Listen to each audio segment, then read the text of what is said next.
আসসালামু আলাইকুম বন্ধুরা, আশা করি সুস্থ আছেন। এমন অনেকেই আছেন যাদের এখন আর বাইরে যেতে ভালো লাগে না। নিজের অন্ধকার ঘরে শুয়ে বসে কিংবা হেডফোনে জোরে গান শুনে সময় কাটাতে ভালো লাগে। কিন্তু এভাবে আপনি যে আপনার ব্রেনের 12টা বাজাচ্ছেন সেটা কি জানেন? মস্তিষ্কের ক্ষতিকারক এমন 11টি অভ্যাস এবং এই ক্ষতি কিভাবে কাটিয়ে উঠবেন সেই বিষয়ে ব্যাখ্যা থাকতে এই নিবন্ধন ভিডিও। এখানে দেওয়া বেশিরভাগ তথ্য সংগ্রহ করা হয়েছে যুক্তরাষ্ট্রের Harvard medical school, national institute of urological disorders and stroke সহ বিভিন্ন গবেষণা প্রতিবেদন থেকে। 1. অপর্যাপ্ত ঘুম। যুক্তরাষ্ট্রের premier neurologist and wellness centre তথ্য অনুযায়ী আমাদের মস্তিষ্কের সবচেয়ে বেশি ক্ষতি হয় অপর্যাপ্ত ঘুমের কারণে। প্রাপ্তবয়স্কদের ক্ষেত্রে পর্যাপ্ত ঘুম বলতে 24 ঘন্টায় 7 থেকে 8 ঘন্টা ঘুমানোকে বোঝানো হয়। এক্ষেত্রে রাতে নিরবিচ্ছিন্ন ঘুম সবচেয়ে বেশি কার্যকর। ঘুমানোর সময় মস্তিষ্ক বিশ্রাম নেওয়ার পাশাপাশি বিষাক্ত পদার্থ পরিষ্কার করে এবং নতুন কোষ তৈরি করে, কিন্তু 7 ঘন্টার কম ঘুমালে নতুন কোষ গঠন হয় না। এর ফলে আপনি কিছু মনে রাখতে পারবেন না, মনোযোগ দিতে পারবেন না, মেজাজ খিটখিটে হয়, সিদ্ধান্ত নিতে সমস্যা হয়। ঘুমের অভাবে ডিমোনিয়া ঝুঁকিও বেড়ে যায়। যদি আপনি আপনার মস্তিষ্ককে রক্ষা করতে চান তাহলে সমাধান একটাই, প্রতি রাতে কমপক্ষে 7 ঘন্টা ঘুমানো, 8 ঘন্টা হলে বেশি ভালো। এই জন্য যেটা করতে পারেন, ঘুমের সময় অন্তত 1 ঘন্টা আগে বিছানায় যান। এই সময় কোনো ডিভাইস ব্যবহার করবেন না। আর ঘুমের পরিবেশ তৈরি করতে আগেই শোবার ঘর পরিষ্কার করে নিন। ঘরের আলো কমিয়ে দিন। আপনার বিছানা, পোশাক, ঘরের তাপমাত্রা সবকিছু যেন আরামদায়ক হয়। আরেকটা বিষয়, কখনো মাথায় ডেকে ঘুরাবেন না, কারণ মাথা ঢাকলে আপনার মাথার চারপাশে অক্সিজেনের পাশাপাশি প্রশ্বাসের সাথে বেরিয়ে আসা কার্বন ডাইঅক্সাইড গ্যাসে জমে আসে। এই গ্যাসের মিশ্রণ নিঃশ্বাসের সাথে গ্রহণ করলে মস্তিষ্কে অক্সিজেনের ঘাটতি দেখা দেয়। 2. সকালের নাস্তা এড়িয়ে যাওয়া।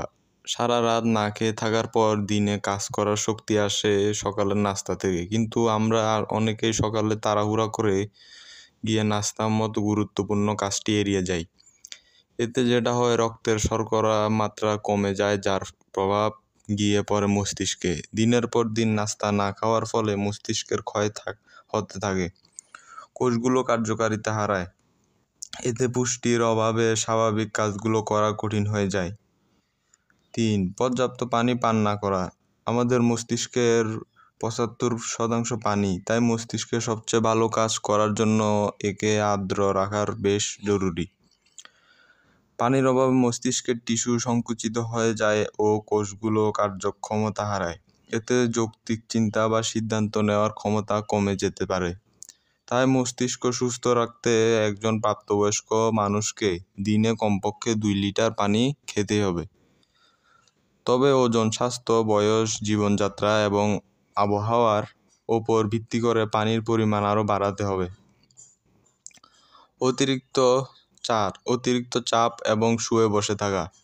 দীর্ঘ সময় খুব চাপের মধ্যে কাজ করলে মস্তিষ্কের কোষ মারা যায় এবং মস্তিষ্কের সামনে থাকা ফ্রন্টাল কর্টেক্স সংকুচিত হয়ে পড়ে। এতে আমাদের স্মৃতি ও চিন্তাশক্তির ক্ষতিগ্রস্ত হয়। গবেষকদের মতে, যারা কাজের ব্যাপারে ভীষণ খুঁতখুঁতে, অন্যের সাহায্য নিতে ভরসা পায় না, আবার যারা না বলতে পারে না, তারা সবচেয়ে বেশি মানসিক চাপে ভোগেন। তাই যে কোনো উপায়ে অতিরিক্ত চাপ নেওয়া থেকে বিরত থাকতে হবে। অনেকে আছেন যারা অসুস্থ অবস্থাতেও মস্তিষ্কের জোর দিয়ে কাজ করেন, কিন্তু মনে রাখতে হবে, শরীর অসুস্থ থাকলে মস্তিষ্ক রোগ প্রতিরোধে ব্যস্ত থাকে। তাই এই সময় বাড়তি চাপ না নিয়ে মস্তিষ্ককে বিশ্রাম দিন, ছুটি নিন। না হলে মস্তিষ্কের দীর্ঘমেয়াদী বিরূপ প্রভাব পড়বে। অতিরিক্ত চাপ নেওয়া যেমন খারাপ, তেমনি দীর্ঘ সময় শুয়ে বসে থাকাও ক্ষতিকর। অনেকে আছেন এমন কাজ করেন যেখানে সারাদিন বসে থাকতে হয়, আবার ছুটির দিন এলে শুয়ে বসে সময় কাটিয়ে দেন। পর্যাপ্ত নাড়াচড়া, চলাফেরা বা কায়িক শ্রম করেন না। এতে স্থূলতা, হৃদরোগ ও ডায়াবেটিসের ঝুঁকি বাড়ে, যার প্রভাবে ডিমেনশিয়া হতে পারে। এই মস্তিষ্ককে সুস্থ রাখতে নিয়মিত ব্যায়াম করুন। প্রতি 8 ঘন্টা পর পর চেয়ার থেকে উঠে চলাফেরা করুন। এই জন্য টাইমার সেট করে রাখতে পারেন। চেষ্টা করুন সপ্তাহে অন্তত 3 দিন আধা ঘন্টা করে হাঁটতে। 5. Google search. খেয়াল করে দেখবেন আমাদের আগের প্রজন্মের অনেকেই ক্যালকুলেটর ছাড়াই ছোটোখাটো হিসাব কষে ফেলেন। তাদের ফোন নম্বর মুখস্থ থাকে। প্রচুর বই পড়ার কারণে তাদের সাধারণ জ্ঞানও সমৃদ্ধ। তাদের এই অভ্যাসগুলো মস্তিষ্কের ব্যায়ামের মতো, যা তাদের চিন্তাশক্তি ও স্মরণশক্তিকে দীর্ঘ সময় শানিত রেখেছে। কিন্তু এই যুগে আমাদের এত কিছু মনে রাখার প্রয়োজন হয় না। প্রযুক্তির ওপরে অতিরিক্ত নির্ভরশীলতার কারণে আমাদের ব্রেইনের নিজস্ব ক্ষমতা কমে গিয়েছে। স্মৃতি ও চিন্তাশক্তি দুর্বল হয়ে পড়েছে। মস্তিষ্ক শানিত করতে সবকিছু গুগল সার্চ না করে মনে রাখতে চেষ্টা করার পরামর্শ দিয়েছে গবেষকরা। সেই সাথে শব্দজট খেলা, বিভিন্ন ধরনের পাজল মেলানো, সুডোকু ইত্যাদি ব্রেইন অ্যানালিটিক ভিত্তিক খেলা খেলতে পারেন। 6. হেডফোন ব্যবহার। উচ্চ শব্দের জোরে গান শোনা। আপনি যে হেডফোন বা এয়ারপড ব্যবহার করছেন সেটা 30 মিনিটের কম সময়ে শ্রবণ শক্তির ক্ষতি করতে পারে। সেই সাথে জোরে জোরে গান শুনলে কিংবা উচ্চ শব্দের মধ্যে থাকলে শ্রবণের মারাত্মক ক্ষতি হয়। এবং ভয়ের বিষয় হলো শ্রবণ শক্তিকে একবার যে ক্ষতি হয় সেটা আর ঠিক করা যায় না। আর শ্রবণ শক্তি কমে গেলে এর সরাসরি প্রভাব মস্তিষ্কে গিয়ে পড়ে। মার্কিন গবেষকদের মতে শ্রবণ শক্তি হ্রাস পাওয়ার ব্যক্তিদের মস্তিষ্কের টিস্যু ক্ষতিগ্রস্ত হয়। এতে তাদের আলঝেইমার্স হওয়ার আশঙ্কা বেড়ে যায়। ফলে পড়ালেখা করতে এবং মনোযোগ দিতেও কষ্ট হয়। তাই হেডফোন ব্যবহারের আগে বা প্রিয় গানটি জোরে ভলিউমে শোনার আগে 2 বার ভাববেন। যদি শুনতে হয় ভলিউম 60% চেয়ে বাড়াবেন না। হেডফোন টানা ব্যবহার করবেন না। 1 ঘন্টা বিরতি দিয়ে করুন। আরেকটি বিষয়, অনেকেই গান শুনে জোরে জোরে মাথা ঝাঁকান ও হেড ব্যাং করেন।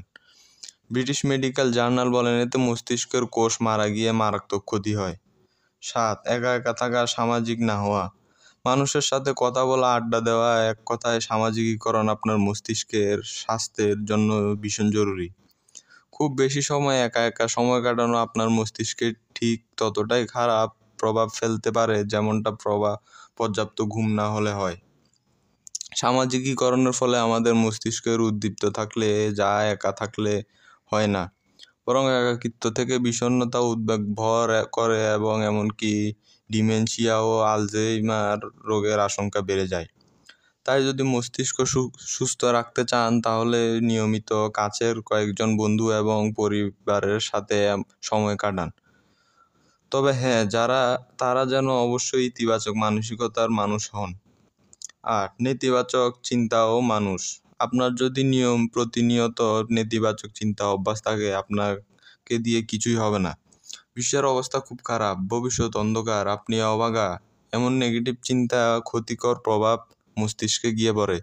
কেননা নেতিবাচক চিন্তা করার ফলে একদিকে যেমন মানসিক চাপ, হতাশা, উদ্বিগ্নতা দেখা দেয়, তেমনি মস্তিষ্কে প্রচুর পরিমাণে অ্যামাইলয়েড এবং টাউ জমে, যা ডিমেনশিয়া ও অ্যালঝাইমেরিয়া হওয়ার বড় কারণ। এই জন্য নেতিবাচক চিন্তা আসলেই সেটা সাথে সাথে থামিয়ে নেওয়ার চেষ্টা করুন। এমনটা বারবার করলে একসময় অভ্যাস হয়ে যাবে। যদি একবার চেষ্টা না পারেন তাহলে মনোরোগবিদরা সাহায্য নিন। সেই সাথে নেতিবাচক সঙ্গ এড়িয়ে চলা খুব জরুরি। চেষ্টা করুন অতিরিক্ত নেতিবাচক খবর দেখা থেকে নিজেকে বিরত রাখতে। 9. অন্ধকারে সময় কাটানো। মার্কিন এক গবেষণায় দেখা গিয়েছে যারা অন্ধকারে বেশি সময় কাটান কিংবা দীর্ঘ সময় এমন কোনো অন্ধকার স্থানে থাকেন সেখানে তেমন আলো বাতাস চলাচল করে না, এমন পরিবেশ মস্তিষ্কের ওপর ভীষণ চাপ তৈরি করে। কারণ আমাদের মস্তিষ্কের জন্য সূর্যের আলো স্পর্শ পাওয়া বেশ জরুরি, না হলে ডিপ্রেশনের মতো সমস্যা হতে পারে। আপনি মস্তিষ্ক সুস্থ রাখতে প্রতিদিন সূর্যের আলোয় যেতে হবে। এজন্য বাইরে বেরিয়ে পড়ুন, ঘরে থাকলে দরজা জানালা খুলে দিন। খাদ্যাভ্যাস: অতিরিক্ত খাওয়ার অভ্যাস, যেটা স্বাস্থ্যকর খাবার হলেও মস্তিষ্কের ক্ষতি করে। গবেষণায় দেখা গিয়েছে অতিরিক্ত খাবারের ফলে মস্তিষ্কের ধমনীগুলো কোলেস্টেরলে জমে রক্তপাত কমে যায়। এতে এতে স্মৃতিশক্তি ও চিন্তাশক্তি লোপ পায়, যার প্রভাব ডিমেনশিয়া ও আলঝেইমার হতে পারে। জাঙ্ক ফুড, ভাজাপোড়া, অতিরিক্ত চিনিযুক্ত খাবার, কোমল পানীয় ইত্যাদি খেলেও মস্তিষ্ক একই ধরনের ঝুঁকির মধ্যে পড়ে। এজন্য প্রতিনিয়ত সঠিক খাদ্যাভ্যাস খুব জরুরি। অনেকের দৈনিক ক্যালোরির হিসাব রাখতে বিভিন্ন অ্যাপ ব্যবহার করেন, তবে সবচেয়ে ভালো কিছু পুষ্টিবিদের পরামর্শ নিজের ডায়েট তৈরি করে তা মেনে চলা। অনেকেই ডায়েট বলতে মনে করেন চর্বি বাদ দিতে হবে, কিন্তু মনে রাখতে হবে মস্তিষ্কের 60%ই ফ্যাট বা চর্বি। তাই সব ধরনের খাবারই খেতে হবে, কিন্তু পরিমিত হারে। আরেকটি বিষয়, মদ ও ধূমপান যে স্বাস্থ্যের জন্য ক্ষতিকর সবাই জানে, কিন্তু সবচেয়ে খারাপ প্রভাব পড়ে মস্তিষ্কে। এতে মস্তিষ্কের স্নায়ু সংকুচিত হয়ে যায়, কোষ ক্ষতিগ্রস্ত হয়। ফলে আমাদের মস্তিষ্কের হিপোক্যাম্পাস, যেখানে স্মৃতি জমা হয়, সেটি বিকাশ হতে পারে না। এগুলো আলঝেইমার্স ও ডিমেনশিয়া হওয়ার প্রধান কারণ। এসবের প্রভাবে মস্তিষ্কের হাইপোক্লিয়া পর্যন্ত হতে পারে। 11. অতিরিক্ত স্ক্রিন টাইম: অত্যাধিক স্ক্রিন টাইম মস্তিষ্কের আকার এবং বিকাশে ব্যাপক ক্ষতি করে। বেশি ক্ষতি হয় ফ্রন্টাল কর্টেক্স বা বয়ঃসন্ধিকাল থেকে 25 বছর বয়স পর্যন্ত পরিবর্তিত হয়। গবেষণায় দেখা গিয়েছে যেসব শিশু পর্দার সামনে দিনে 7 ঘন্টার বেশি সময় কাটায়, তাদের সেরিব্রাল কর্টেক্স পাতলা হয়ে গিয়েছে। কেননা মোবাইলের ইলেকট্রোম্যাগনেটিক ফিল্ড থেকে যে বিকিরণ হয়, তার সংস্পর্শে বেশি সময় থাকলে মাথা ব্যথা, বিভ্রান্ত, মস্তিষ্কের টিউমারের মতো ক্ষতি হতে পারে। এজন্য শিশুদের স্ক্রিন টাইম একদম কমিয়ে ফেলতে হবে। ফোন শরীরের কাছাকাছি রেখে ঘুমানো যাবে না। ফোন পকেটে না রেখে ব্যাগে রাখুন। বেশি সময় কথা